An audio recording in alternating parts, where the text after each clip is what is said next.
política. Es muy fácil hacer esta presentación, o por lo menos esta parte, después de las intervenciones de Victorio y Gustavo, ¿verdad? Sobre todo Victorio, de manera muy exhaustiva y entretenida, nos contó su visión, que es una visión, creo, en general bastante consensuada a nivel de la profesión, de cómo los países desarrollados están en una etapa de debilidad, de incertidumbre, de volatilidad, de desconcierto, que de alguna manera resultan buena parte del contexto económico global. Está muy bien marcar los aspectos de desacople, ¿verdad? Pero no hay que dejar de pensar que estamos hablando de las economías centrales, ¿verdad? De Estados Unidos, de Europa, y que en general la debilidad de sus economías, en lo que a nosotros nos refiere, se traduce también en la debilidad de sus monedas. También es fácil pasar rápido este segundo cuadradito porque justamente la referencia al desacople, ¿verdad? Tanto Victorio como Gustavo lo han desarrollado. Tenemos países emergentes con alto crecimiento y mayor consumo. Esta combinación de aspectos genera desde nuestra perspectiva, por un lado, acceso amplio a los productos que nosotros producimos.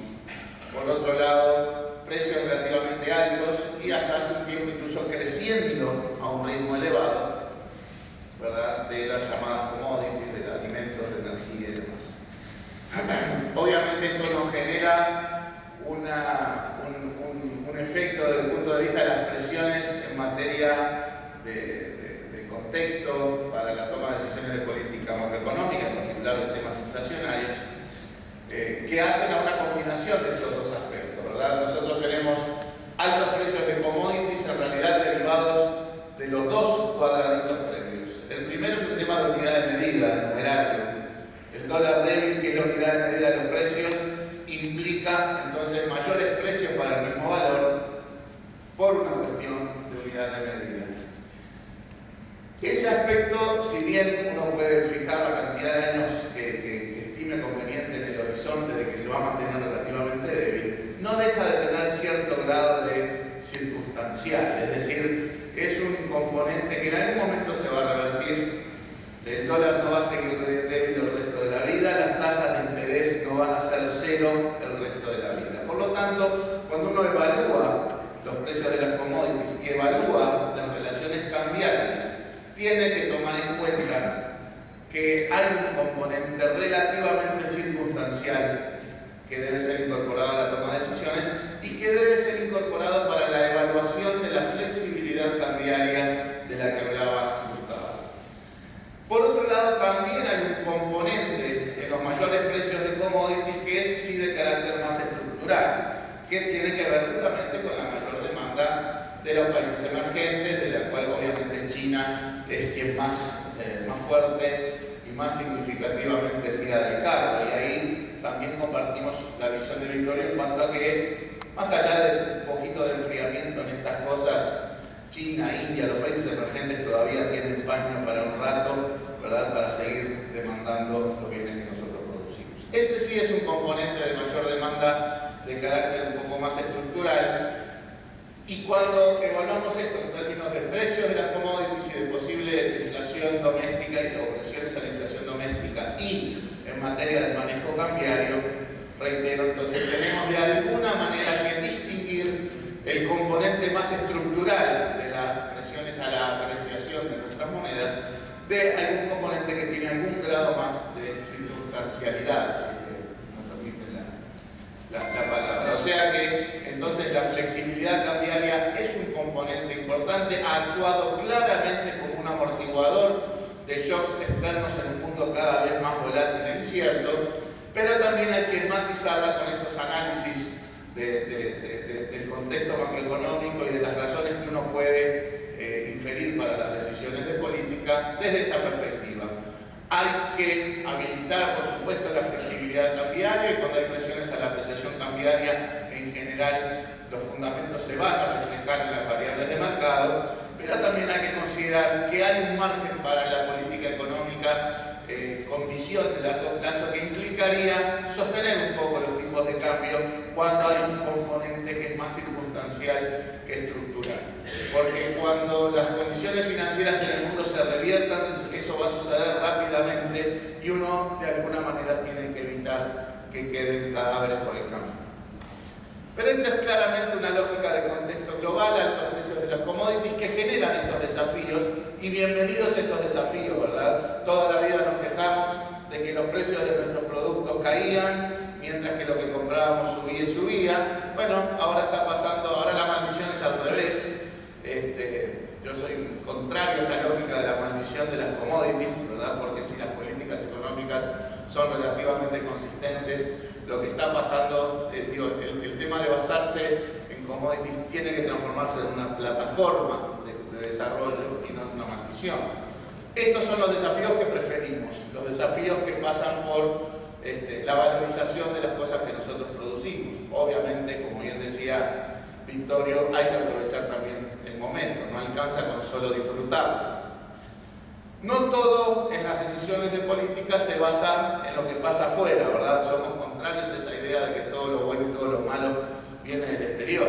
Las políticas domésticas tienen un rol fundamental y el contexto de la evolución de nuestras economías también. Obviamente este esquema de economía doméstica tiene mucho del Uruguay implícito, ¿verdad? Pero creo que es igual una descripción razonable para buena parte de los países emergentes.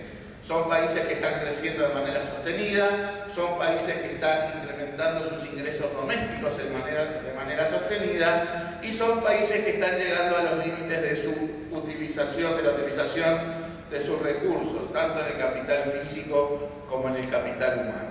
Creo que esta es una pintura gruesa que en general refleja la situación de muchos países emergentes.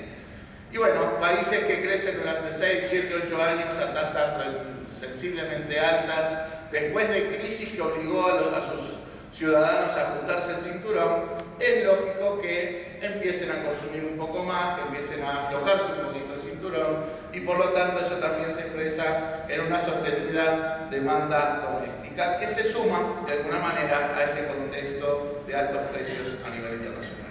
Esto obviamente implica desafíos de corto plazo que son relevantes desde la perspectiva de la política económica y en particular desde un banco central, ¿verdad? Porque hay que sostener los fundamentos del crecimiento, pero en marcos de estabilidad macroeconómica. Reitero, desafío que preferimos toda la vida al tener que estar apagando incendios en el medio de las crisis. El asunto es justamente equilibrar estos objetivos, andar un poco, dado que los chinos están de moda, como los platitos chinos, ¿verdad? Tratando de que todos giren a la vez, sin descuidar ninguno para que ninguno se caiga, ¿verdad?